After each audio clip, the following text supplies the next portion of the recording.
Hello, violas. It's Miss Gretchen here. So today we're going to talk about this fingering chart on the left-hand side of our screen here. This fingering chart is really cool in that it can help us find any note we need to on the viola. But today we're specifically going to talk about the second fingers. So normally your second finger is right up next to the third finger. It's right on the second finger tape. But today what we're going to talk about is moving it back next to the one and what note that gets us. Now I'm going to give you a warning. That third finger, when you move that second finger back, that third finger is going to want to come along because it's used to being close to the second finger. So you're going to need to make a special effort when you move that second finger back to make sure the 3 reaches all the way up to the third finger tape. So on our chart, let's look at these. Let's look at our D string and our A string. So on our D string, this is our second finger right here on our second finger tape. Our tapes are here, here, and here. Now, if I take that second finger, it's an F sharp, and move it back to an F next to the 1, then we're back here on an F natural.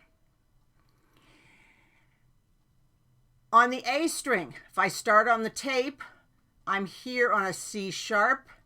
If I move it back, it's going to be on a C natural. Well, so now the question comes of, well, which one do I use and when do I use it? So to know that, up until now, we've just said, do this. Put your second finger next to your third and everything will work out fine. And it did. The song sounded good. But here's what you really need to know. There was something behind the scenes that you didn't know about. And it was this. It was the key signature at the beginning of the song. Up until now, all of your songs at the beginning have had an F sharp and a C sharp.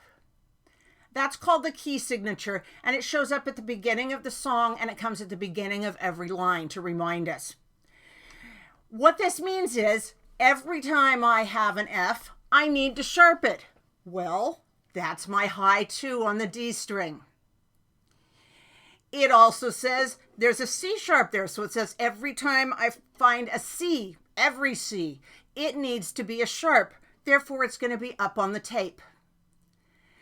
So this key signature was at the beginning of your song, and we said do this, and it all worked out.